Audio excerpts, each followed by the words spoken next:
Info Dental. Hai, Info Dental kita kali ni, kita nak cerita pasal mesin retainer.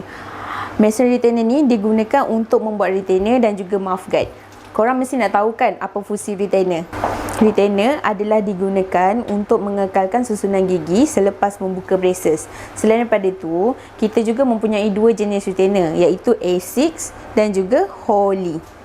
Retainer hanya digunakan untuk pesakit braces sahaja. Untuk 3 bulan pertama, korang wajib pakai selepas membuka braces. Dan bulan seterusnya, korang boleh dapatkan nasihat daripada doktor. Bye! Assalamualaikum semua, saya Dr. Hilwa Hanin daripada Klinik Pergigian Syalinda. So hari ini kita akan cakap sikit mengenai mitos versus fakta.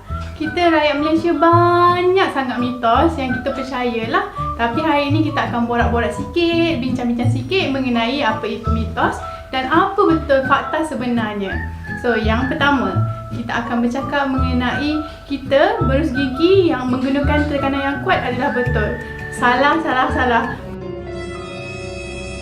Korang tak patut percaya. Kita kena guna macam analogi kita sapu sampah kat rumah. Okey, yang pertama kita kena guna penyapu sampah tu bulu dia yang lembut. Dan yang kedua, kita kena guna tenaga yang lembut aja buat bila kita menyapu sampah. So, barulah sampah tu hilang. So, sama konsepnya bila kita menggosok gigi lah. Kita kena guna brus gigi tu, bulu dia kena dah lembut. And then kena guna tekanan yang lembut saja supaya yang pertama kita tak rosakkan gigi dan yang kedua kita tak menyakitkan gusi. Okey? Okey, selalu kita first kali bila orang tu ada masalah gigi yang traumatik, bila dia gigi dia bawah dengan atas tu menyebabkan gusi kita turun, menyebabkan gigi goyang. Itu adalah tahap utama yang perlu pakai braces lah. Okey. Kalau itu adalah nombor-nombor dia kan. Tapi kalau tahap yang menyebabkan traumatik, itu jadi kes yang utama lah untuk dirawat. Even walaupun gigi berlapis teruk pun, tapi tak ada masalah dari segi kata apa, kita traumatik, tak ada masalah gigi goyang, dia belum tahap nombor 1. Itu dah jatuh mungkin nombor 4. Tapi bila menyebabkan traumatik, dia jatuh nombor 1. Itu dia. Itu kalau betul-betul belajar bahagian ortodontik tu, dia akan tahu mana kes yang severe, mana kes yang urgent, macam tu. So doktor akan bezakan lah macam dia punya keperluan pada pesakit tersebut lah. Okey, ramai yang datang nak buat braces memang sebab ada masalah lah. Memang ada masalah gigi darah, memang masalah gigi berlapis, susah nak gigit kan. Yang tu memang selalunya pesakit akan datang dan dia nak buatkan nak buat rawatan nak braces lah.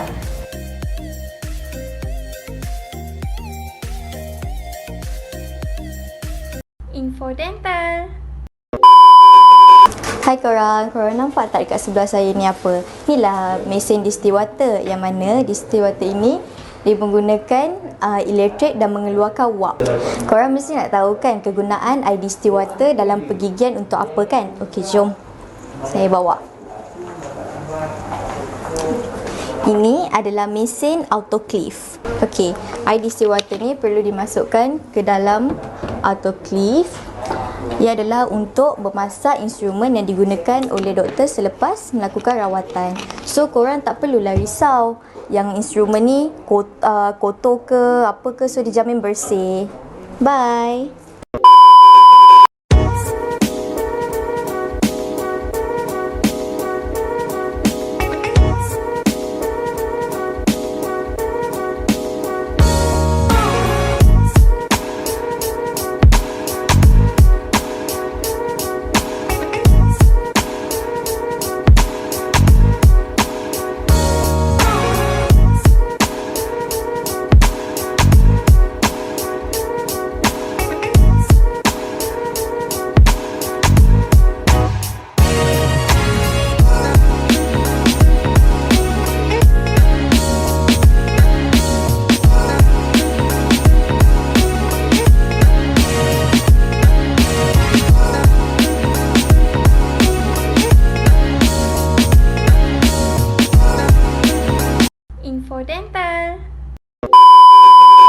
Hai, info dental kita kali ni, kita nak cerita pasal mesin retainer.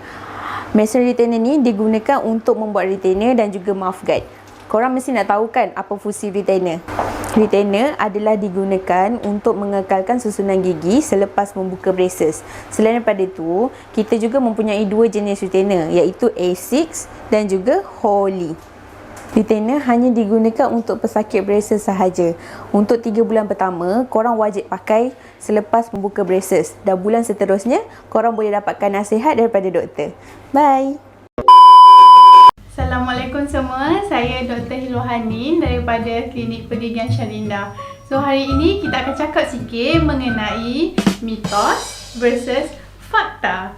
Kita rakyat Malaysia banyak sangat mitos yang kita percayalah. Tapi hari ini kita akan borak-borak sikit, bincang-bincang sikit mengenai apa itu mitos dan apa betul fakta sebenarnya. So yang pertama, kita akan bercakap mengenai kita berus gigi yang menggunakan tekanan yang kuat adalah betul. Salah. Korang tak patut percaya. Kita kena guna macam analogi kita sapu sampah kat rumah. Okey, yang pertama kita kena guna penyapu sampah tu bulu dia yang lembut. Dan yang kedua, kita kena guna tenaga yang lembut aja buat bila kita menyapu sampah. So, barulah sampah tu hilang. So, sama konsepnya bila kita menggosok gigi lah. Kita kena guna berus gigi tu, bulu dia kena dah lembut. And then kena guna tekanan yang lembut saja supaya yang pertama kita tak rosakkan gigi dan yang kedua kita tak menyakitkan gusi. Okey?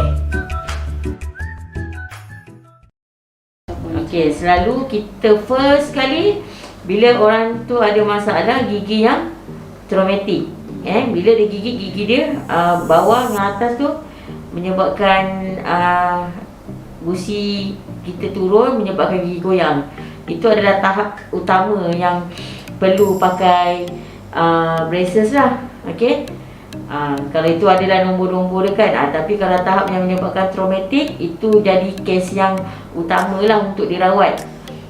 Even walaupun gigi berlapis teruk pun, tapi tak ada masalah dari segi kata apa, kita traumatik, tak ada masalah gigi goyang, dia belum tahap nombor 1. Itu dah jatuh mungkin nombor 4. Tapi bila menyebabkan traumatik, dia jatuh nombor 1. Itu dia. Itu kalau betul-betul belajar bahagian ortodontik tu, dia akan tahu mana kes yang severe, mana kes yang urgent, macam tu. So doktor akan bezakan lah macam dia punya keperluan pada pesakit tersebut lah. Okey, ramai yang datang nak buat braces memang sebab ada masalah lah. Memang ada masalah gigi jarang, memang masalah gigi berlapis, susah nak gigit kan. Yang tu memang selalunya pesakit akan datang dan dia nak buatkan nak buat rawatan, nak braces lah.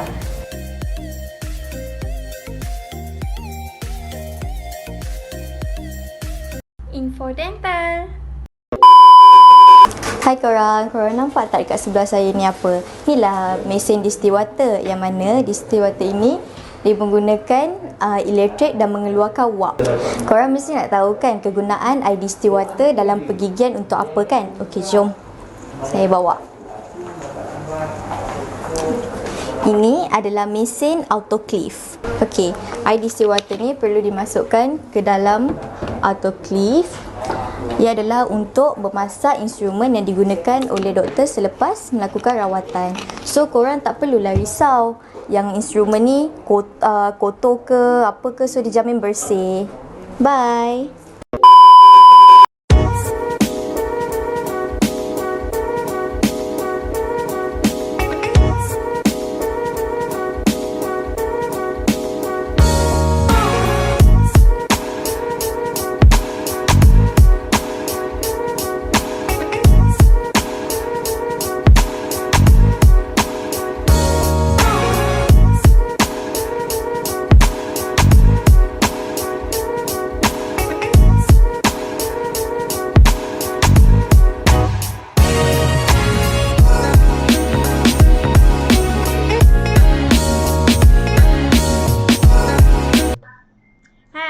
Assalamualaikum, kembali lagi kita dalam rancangan Purple Talk episod 12.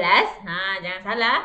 Episod 12 season 1. So topik kita hari ni macam biasalah. Okay, korang yang tonton ni, yang tengok kita ni berpetok.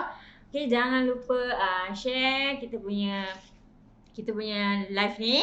Okay, untuk informasi yang lebih menarik, okay, yang tentang pergigian. Okay, dan jangan lupa like kita punya keempat-empat page Facebook, iaitu MITC Alor Gajah, Bukit Baru dan Bukit Beruang. Okay, so yang mana-mana tu korang tengah buat apa sekarang ni, sementara kita tunggu ramai orang masuk dan kita tunggu orang share dulu live ni, sebab kejap lagi kita nak bawa masuk seorang dental officer klinik Pikian Syalinda. Okay, so topik kita hari ni adalah sangat menarik tentang cabutan. Okay, cabutan ni selalunya orang sakit gigi je nak datang, betul tak? Sakit gigi je nak datang.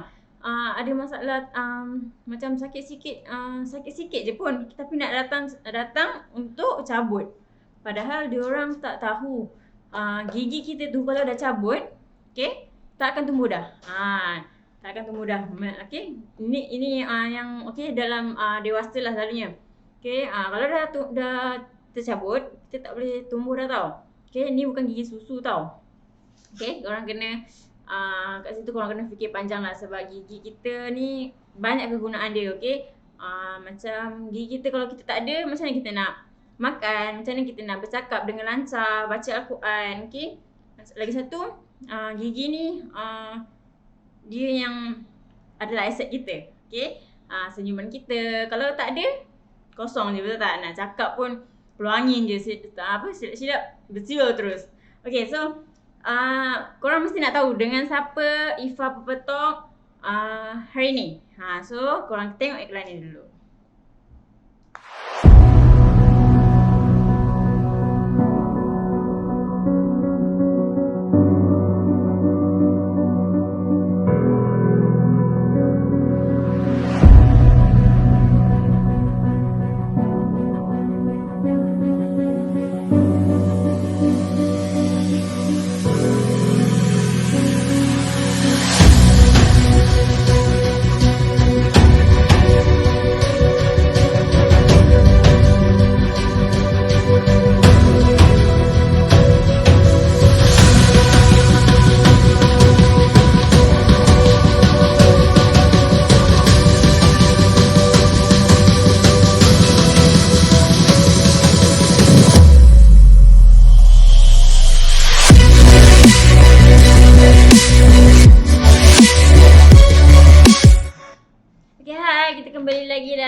Pepetok.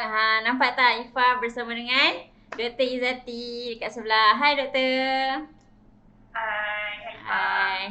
Okay, so Doktor boleh perkenalkan diri Doktor tak? Macam yang orang tahu Doktor adalah Dr. Izzati. Okay, itu saja buat masa ni yang tahu. So Doktor, cuba kenalkan diri Doktor. Doktor bertugas di mana? Okay, Assalamualaikum. Waalaikumsalam. Nama saya Dr. Izzati binti Muhammad Nur, berasal daripada Bangi, Selangor. Baru mula berkhidmat sebagai doktor gigi selama setahun lebih lah. So sekarang meneruskan kerjaya di private clinic, di klinik Pikian Syalinda Gajah. Okay, so base-nya doktor sekarang berada di Alor Gajah. So yang mana-mana nak buat yang selesa nak buat rawatan dengan Dr. Izzati, boleh ke cawangan Alor Gajah. Okay, so Dr. Izzati ni dengar dia punya tempat tinggal pun dah tahu dia bukan orang Melaka, betul tak? So korang kalau buat dengan Dr. Izzati ni, Doktor orang KL kan? Doktor stay KL kan? So mestilah tak banyak tahu tempat kat Melaka ni, betul tak? Ya, betul. So sejak Doktor dah duduk kat Melaka ni, tempat apa je yang Doktor dah jalan? Tempat best-best. Pantai Bengkalan Balak saya dah pernah pergi. Hiking dekat Bukit Beruang saya dah pernah pergi. Pantai banyak lagi saya pernah pergi. So saya memang nak pergi lah tempat tu. Belum habis explore lagi lah. Wah, banyak. Lebih duduk kat mana. banyak macam nature-nature je Macam doktor tak minat yang pergi shopping mall ke. Mesti dah bosan kan sebab KL tu dah banyak sangat shopping mall tu lah. So macam dengan cerita nak hiking hari Ahad ni. Oh tak ajak saya Betul. Staff klinik nak pergi hiking dekat Bukit Beruang. Saya pun staff klinik. Saya pun staff klinik. Oh, anda tidak dijemput. Alamak.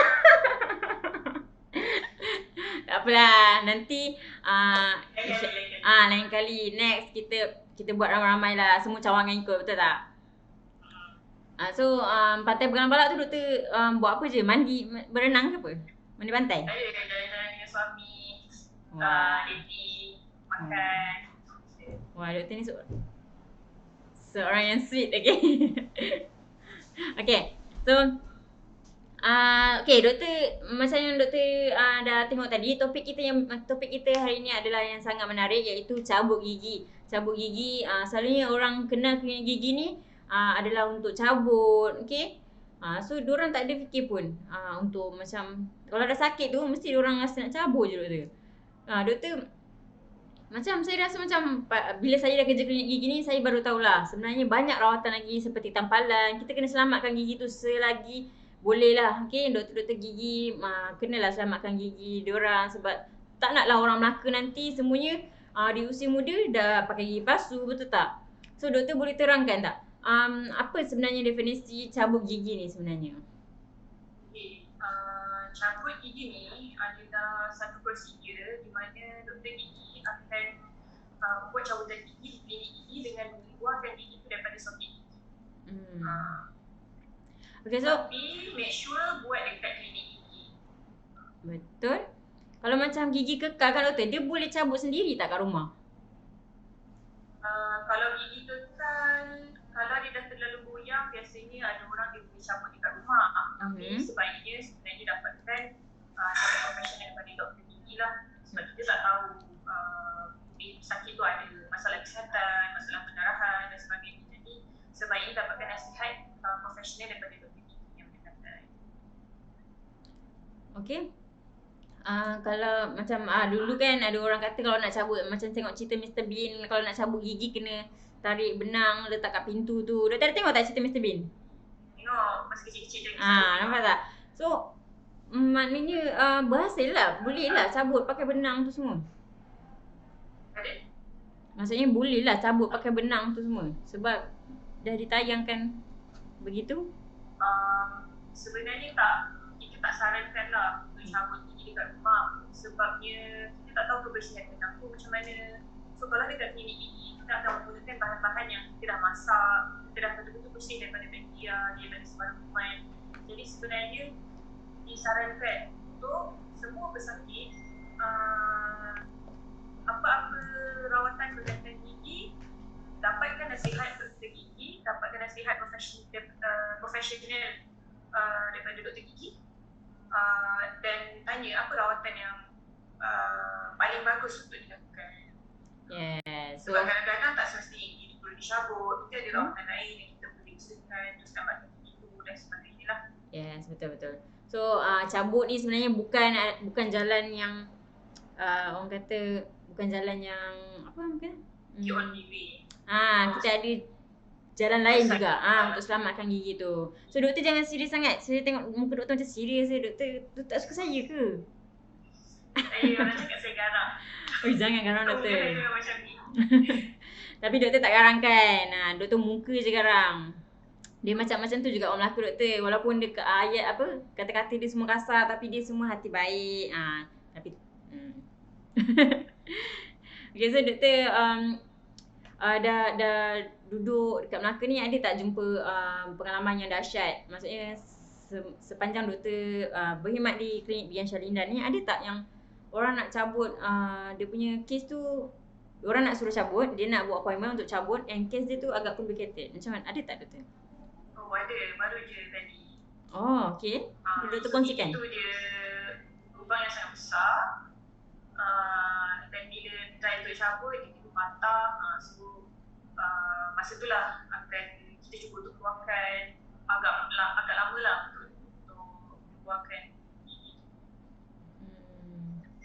Okay, so kalau macam tu macam mana doktor? Setahu saya cabut gigi ni dia ada dua kategori, betul tak? Dua apa namanya? Dua jenis dua tahap lah. Maksudnya kalau tak boleh cabut dengan cara macam ni, kita akan cabut macam ni. So boleh doktor terangkan cara apakah kaedah kedua-dua kaedah tu? Ya, ada dua cabutan yang dilakukan di gigi. Yang pertama, cabutan biasalah. Macam kita pergi gigi goyang, nak cabut, kita bagi bius, then dah tak rasa sakit, then kita doktor gigi akan cabut. Tapi ada juga masa keadaan di mana gigi tu susah untuk dikeluarkan sebab mungkin tulang dia masih kuat memegang gigi tu, ataupun di masa lain gigi bongsu yang dia terperangkap dalam tulang.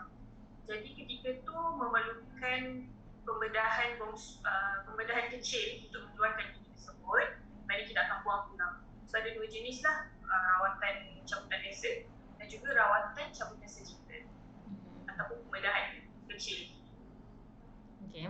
So kalau macam pembedahan geraham bongsu tu pun dikira cabutan surgical ke? Ya. Okay. Dia cabutan surgical sebab dia memerlukan kita akan buka gusi, buang sedikit tulang dan kemudian keluarkan. Okay. So macam tak ada, kalau macam pembedahan tu tak ada cara lain ke doktor? Orang luar yang dengar nak buat pembedahan ni macam takutlah juga kan, nak kena buat pembedahan, nak kena belah gusi tu. Okay, memang nama dia pembedahan, tapi jangan risau sebabnya pembedahan ni bukanlah kita buat dekat hospital, suasana semua pakai baju OT ke apa ke. Kita just buat dekat klinik gigi biasa, cuma bezanya prosedur dia lama sedikit dan juga after rawatan tu dia memerlukan extra care. So pesakit basically sebenarnya cabutan biasa saja, cuma mungkin kita akan buang sedikit tulang di sekeliling gigi tu dan baru keluarkan gigi. Okay, macam tu. So dia belah tu agak mengerikan juga sakit tak sebenarnya tu doktor? Kita akan bagi bius sebelum buat rawatan tu. Jadi jangan risau sebab kita akan pastikan pesakit tak rasa sakit sebelum kita buat prosedur. So kalau ada pasien yang dah bius pun dia masih lagi sakit, macam mana tu doktor? Macam mana Kalau ada pasien tu dia dah dibius tapi dia masih lagi rasa sakit, macam mana? Kalau dia dibius tapi dia masih rasa sakit, kebiasaannya kita akan pastikan pertama pesakit tidak ada jangkitan dekat kawasan gigi. Sebab bila ada jangkitan dekat kawasan gigi, kemungkinan jangkitan tu menyebabkan bius tu tidak jalan. Okay? Jadi bila bius tak jalan, kebiasaannya kita takkan teruskan sekiranya gigi tu masih sakit dan bilangan bius yang kita bagi tu lebih daripada maksimum yang sepatutnya kita bagi dekat pesakit dewasa. Jadi kita akan postpone lah rawatan tersebut sekiranya bius tidak jalan. Jadi macam mana? Dia punya gigi tu tak boleh dicabut ke ataupun kita tunggu sampai macam mana doktor? Kebiasaannya kalau jadi macam itu, kita akan postpone, kita akan bagi ubat dan bagi antibiotik. Kemudian after habis antibiotik, kita akan panggil patient dan baru teruskan rawatan cabutan. Okay, so berbalik pada kita punya topik, okay, siapa yang sebenarnya perlu cabut gigi ni doktor? Dalam kata ringkasnya, kenapa perlu cabut gigi? Gigi yang macam mana yang perlu dicabut sebenarnya? Okay, ada beberapa sebab kenapa gigi itu perlu dicabut. Okay, yang pertama, kalau ada gigi yang berlubang dan tidak dapat diselamatkan, okay, so gigi macam ni kena cabut. Yang kedua, gigi yang goyang, okay, bagi kanak-kanak kebiasaannya gigi goyang ni disebabkan gigi kekal bawah susu tu nak tumbuh. Okay, jadi kita perlu cabutlah kita nak bagi ruang gigi kekal tu keluar. Bagi orang dewasa pula, kalau masalah gigi goyang ni kebiasaannya disebabkan oleh masalah gusi dan tulang di sekitarnya, menyebabkan tak dapat nak pegang gigi tu dengan betul, jadi terpaksa bawa keluar gigi. Dan yang terakhir sekali, sekiranya pesakit ingin memakai braces, so kita akan cabutlah mana gigi yang perlu dicabut untuk bagi ruang kepada gigi yang sebagai contoh gigi yang tidak tersusun, untuk kita susun gigi tu dengan baik sebagai persediaan rumah basis. So tu antara siapa yang perlu cabut gigi tu antara itulah orang-orang yang perlu cabut gigi. Okay, so semasa proses nak cabut gigi tu, ada tak komplikasi semasa proses nak cabut gigi tu? Maksudnya ada apa-apa yang mungkin akan bakal berlaku?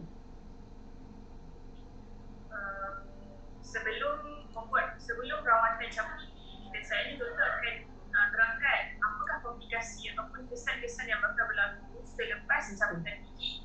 Okay. Antara komplikasi yang mungkin berlaku adalah yang pertama, sakit yang berpanjangan. Biasanya lepas cabut gigi, selepas 2 atau 3 jam bius tu hilang, biasanya pesakit akan rasa sakit. Tapi ada juga pesakit yang boleh merasakan sakit yang berpanjangan. So dalam kes macam ni, kita sarankan untuk pesakit makan ubat tahan sakit lah. Okay, yang kedua adalah pendarahan yang berlebihan. Yang ketiga adalah jangkitan kuman pada soket itu sendiri.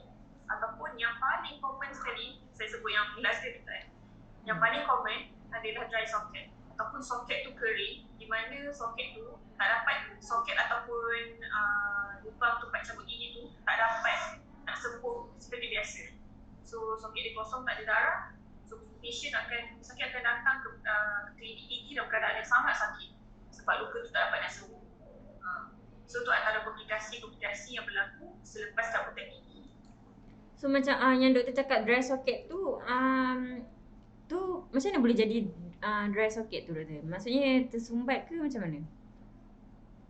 Dry socket tu dia boleh berlaku sekiranya pesakit, yang pertama, pesakit dia tak patuh dengan arahan doktor gigi, arahan selepas cabutan. Yang kedua, kemungkinan bagi pesakit yang merokok. Jadi bila merokok, soket tu tak dapat nak sembuh dengan baik. Yang ketiga, mungkin ada pesakit yang ada ambil sebarang ubat-ubatan yang menyebabkan keterlambat sembuh, so boleh menyebabkan dry socket. Okay. So sebenarnya kalau korang nak tahu, okay, korang yang kat luar sana nak tahu, selepas cabutan kita bukan lepas dah cabut, wah dah suka hati dah nak buat apa semua kan. Kita ada macam Dr. Hizanti cakap tadi, kita ada pantang larang selepas cabutan. Okay, selepas cabutan korang tak boleh nak kumur-kumur. Okay, selama berapa jam doktor? Selama 24 jam paling kurang. Paling kurang kurang daripada 24 jam tu korang tak boleh berkumur-kumur, tak boleh minum dan makan makanan panas. Itu adalah menggalakkan lagi darah tu non-stop. Okay, susah nak berhenti. So korang kena patuh arahan doktor suruh makan ubat. Tu sebab ada sebab semuanya. Yang doktor suruh tu, nasihat doktor tu semua ada sebab. Tu sebablah korang perlu ikut satu persatu. Kalau tak ikut, korang yang akan menanggung kesakitan. Korang akan datang balik kat doktor tak kisah. Doktor akan buat je kerja dia, tapi korang lah yang akan menanggung kesakitan. So kalau korang nak tahu selepas ni, kita akan bagi tahu macam mana cara nak elakkan komplikasi-komplikasi macam Dr. Izzati cakap tadi. Tapi korang kena tengok iklan ni dulu. Info Dental. Hai korang nampak tak dekat sebelah saya ni apa? Inilah mesin distilled water, yang mana distilled water ini dia menggunakan elektrik dan mengeluarkan wap. Korang mesti nak tahu kan kegunaan air distilled water dalam pergigian untuk apa kan? Okey, jom saya bawa. Ini adalah mesin autoclave. Okey, air distilled water ni perlu dimasukkan ke dalam autoclave. Ia adalah untuk memasak instrumen yang digunakan oleh doktor selepas melakukan rawatan. So korang tak perlulah risau yang instrumen ni kotor ke apa ke, so dijamin bersih. Bye. Hai, kembali lagi kita dalam Purple Talk. Kita sambungan yang tadi punya topik. Tadi doktor ada cakap okay, ada 2 jenis cabutan. Okay, kita ada komplikasi semasa proses cabutan tu. Okay, So macam mana contohlah komplikasi Ifah Riman balik adalah macam jangkitan kuman pada soket, okey. Ada sakit berpanjangan, darah tak henti-henti. So ada tak cara untuk untuk elakkan daripada komplikasi seperti berikut berlaku? Ya, ada. Sebab itu, selepas cabutan dilakukan, biasanya doktor akan bagi arahan selepas cabutan. Apa yang perlu dilakukan, apa yang tak patut dilakukan selepas cabutan. Okay, yang pertama, yang paling penting sekali adalah perlu gigit kapas selama 30 minit ataupun sehingga darah berhenti. Itu yang pertama. Yang kedua, elakkan makan yang pedas, panas, keras, especially yang panas, sekurang-kurangnya 24 jam selepas kita cabut gigi. Jadi kalau ada sup yang panas ke apa, a big no lah, kita tak boleh makan ya. Okay. Kalau nak makan pun memang kena kita sejuk. Itu yang kedua. Yang ketiga, elakkan meludah, kumur ataupun elakkan meludah, kumur atau menggunakan straw selama 24 jam. Sebab kita tak nak kawasan pendarahan tu tak berhenti, kawasan pendarahan tu luka kalau kita guna straw ataupun apa-apa aktiviti yang menyebabkan darah beku dekat dalam perut dia keluar semula. Okay? Kemudian jangan merokok. Bagi perokok, kita advise pesakit untuk tidak merokok sekurang-kurangnya 3 hari lah. Okay? Sebab bila merokok ni dia akan melambatkan proses sembuhan luka tersebut. Dan yang terakhir, yang paling penting, yang antara yang penting juga adalah jaga kebersihan mulut dan gigi. Sebab kalau tak jaga kebersihan, boleh jadi jangkitan dekat kawasan cabutan tersebut. Itu antara arahan selepas cabutan lah. Kalau pesakit tak ikut arahan selepas cabutan, itu boleh menyebabkan komplikasi yang tidak diinginkan. Lagi satu doktor, saya nak tanya. Macam mana kita nak berus gigi kalau gigi kita tu ada darah? Maksudnya macam contohlah saya cabut pukul 4 petang. So kita nak mandi malam kan pukul 7, pukul 6 macam tu. So takkanlah kita mandi tak berus gigi doktor? Macam mana doktor? Kita boleh berus dekat kawasan, kita boleh berus gigi. Memang kena berus sebab kita kena jaga kebersihan mulut dan gigi kan. So berus gigi macam biasa, cuma elakkan terkena dekat kawasan soket. Sebab kalau terkena, ada kemungkinan kawasan tu boleh berdarah semula, so takut darah tak berhenti.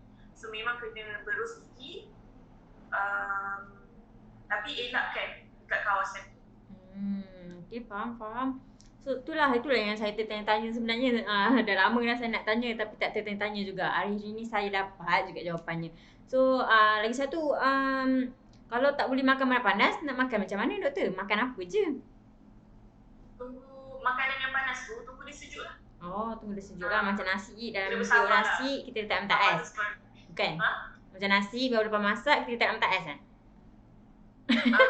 Kita tunggu dia sejuk. Oh, bukan letak ais?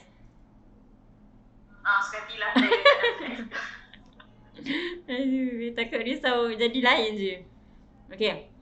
Okay, betul lah apa yang doktor cakap tu. Saya baru macam adalah new information yang saya dapat daripada pepetok kita kali ni. So saya nak tanya doktor kalau one day doktor dah cabut gigi, doktor contohlah doktor cabut gigi depan, doktor malu tak biarkan dia? Mestilah malu. Kita nak senyum, nak bercakap. Itu perkara pertama yang orang akan tengok kita kan. Saya pun malu doktor. So macam mana doktor? Sebab tu kena jaga betul gigi, gosok gigi betul-betul. Jangan tertinggal ada kawasan-kawasan yang penting. Kalau tertinggal tu, itu yang menyebabkan kawasan tu senang untuk berkembang. Sebab sisa makanan tu melekat bila bercampur dengan air liur, dengan bakteria dalam mulut. So menyebabkan penghasilan asid di mana kita punya gigi mudah terhapis dan jadilah lupa. So ada tak? Oh, okey, faham. Ada tak orang yang dia jaga gigi dia betul-betul sampai tua, gigi kekal dia masih ada penuh? Ada tak? Wujud tak orang macam tu doktor? Ada.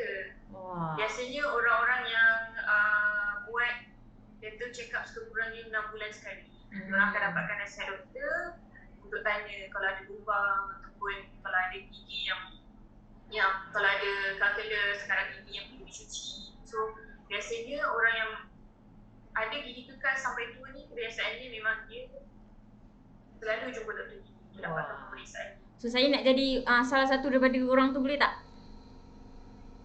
So saya nak jadi salah satu daripada orang tu yang doktor cakap tu, boleh? Ya, boleh. Ya. Nanti kita tengok gigi Fahmi dan Alamak. ada lagi ke tak. Saya itulah cita-cita saya nak tua menggunakan gigi asal saya. So habis orang yang dah tak ada gigi ni macam mana doktor? Kesianlah dia orang. So, sebelum cabutan gigi perlu dapatkan nasihat doktor apakah rawatan yang terbaik untuk pesakit. Kadang-kadang ada pesakit yang datang terus minta untuk cabut gigi, tapi sebenarnya rawatan yang terbaik untuk dia bukan untuk cabut gigi. Okay? Sebab tu perlu dapatkan nasihat doktor. Itu yang penting. Tapi sekiranya tidak ada cara lain lagi yang lebih baik daripada cabut gigi, so kita cabut gigi. Tapi gigi tu kosong lah, kawasan tu kosong lah kan. Tak ada tempat untuk makan. Kalau gigi depan tak cantik bila senyum kan. So antara alternatif untuk menggantikan gigi yang telah hilang ataupun gigi yang dicabut adalah yang pertama, yang paling murah, yang paling mudah untuk dijaga adalah gigi palsu.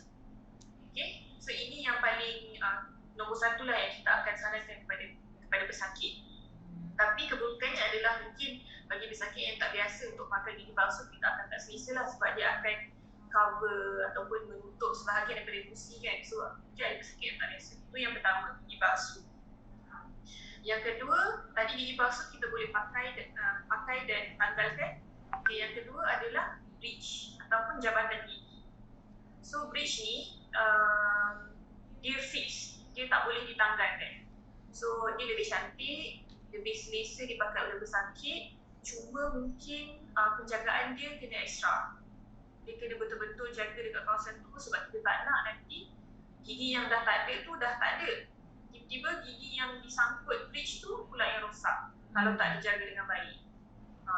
So dia kena penjagaan yang lebih lah. Okay.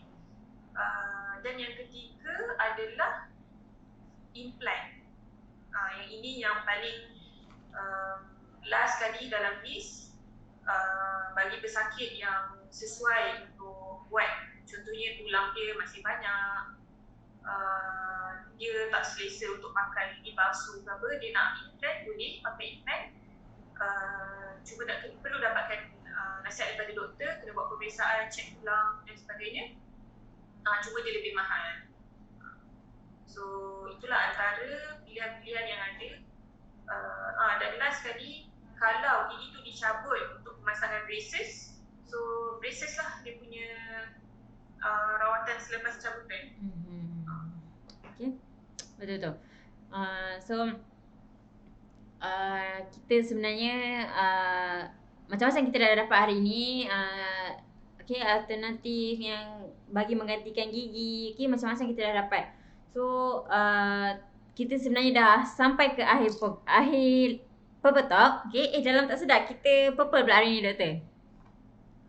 Kita dalam baru saya perasan yang kita sama purple hari ni.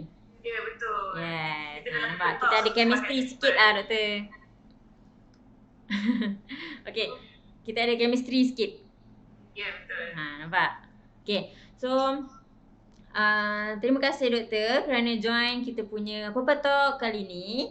So terima kasih juga kepada penonton-penonton kita yang dah sudi join kita punya live Purple Talk daripada awal hingga ke akhir. Banyak juga informasi yang kita dah dapat. Okay, bukan sahaja sebenarnya tak kisahlah korang jaga gigi korang masih sihat ataupun gigi korang dah dicabut ataupun gigi korang tak dicabut, maksudnya rosak ataupun masih sihat ke, korang kena jadikan doktor gigi ataupun klinik pergigian ni adalah salah satu tempat yang korang suka. Macam doktor gigi, korang perlu jadikan diorang ni sebagai kawan baik korang yang korang kena selalu datang check up setiap 6 bulan. Okay, so kalau itu untuk jaga gigi lah, untuk kekalkan gigi supaya tidak sampai dicabut. Okay, kalau yang dah dicabut tu perlulah datang ke klinik gigi juga. Okay, jangan pergi selain daripada bukan klinik gigi, jangan sesekali pergi ke macam fake dentist. Okay, jangan ambil jalan mudah. Okay, pergilah ke jalan yang benar. Maksudnya ke klinik-klinik gigi yang dah berdaftar, yang berdekatan dengan rumah korang. Okay? So, terima kasih dah join live. So, Doktor, ada apa-apa pesanan tak kepada warga Melaka? Oh, okey. Jadi, tidak semua gigi yang sakit perlu dicabut. Okey. Bukan itu sahaja cara untuk mengurangkan kesakitan. Jadi boleh dapatkan nasihat profesional daripada doktor gigi dan dapatkan pemeriksaan 6 bulan sekali dekat klinik gigi berkira anda. Okey, maka berakhirlah kita punya Purple Talk episod kali ni. Okay, so kita jumpa lagi di next season Purple Talk. Di next season, di next episode kita, iaitu pada minggu hadapan. So, senyuman menawan anda bermula di Klinik Gigi Anshalinda. Bye-bye, Doktor. Bye. Salam.